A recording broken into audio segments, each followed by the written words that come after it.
One of the highlight scenes of Hands Through Face would be a scene with Cassandra's hands going through Mr. Paradox's face. You literally see every pore on his face. It's fantastic effects, very, very cringeworthy. In our development process, we played with different skin thicknesses, and I liked it thinner because we actually want to start seeing the details of her like knuckles in his skin. There's definitely a skull in those heads, and she definitely works around it. And then when the fingers go over the eyeballs pop out, and it's great. So for Hands Through Face, Sean and the VFX team started out with comic book reference. There's some key comic book frames that we really tried to match, where it goes straight up through here, and her fingers like to come out the nostrils and the eyeballs and the ears. Whenever we are replacing limbs or replacing faces, we'll often put tracking markers on. Emma's hand has to go somewhere, so we would just put it off to the side or this side or out of frame. Then we would do clean plates on the day to clean up the arm or the hand. And then in post, we would do a fully digital hand and arm, and then into a mostly digital Matthew McFadden face.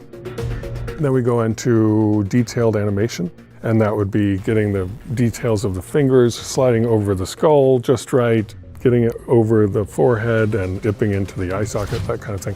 And then we go into a final detailed sculpting and creature pass, and that's where you really would figure out, like if she was wearing a ring, you would see the ring in there or the knuckle.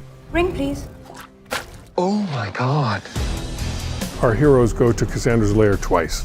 The first time they go, that's when Cassandra meets them all and when she puts her hands through Deadpool's face. The second time they go, we call it the assault, and it's the big battle near the end of the movie. That's when Wolvie gets his hands through face routine. What's going on in here?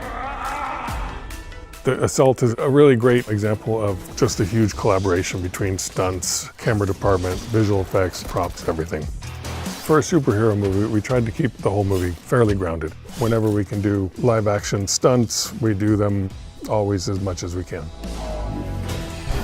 Emma's performance really nailed Cassandra. They just absolutely crushed it. It's really, really one of the best villains I've seen in a long time.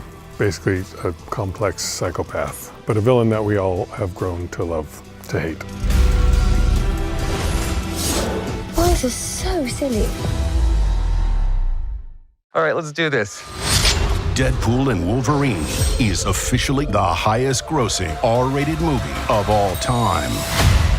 Come again? This time in my ears? Deadpool and Wolverine Oh my God, he's gonna say it. has now become Oh my God, he's gonna say it! the highest grossing R-rated movie of all time. Suck it, Fox. I'm going to Disneyland.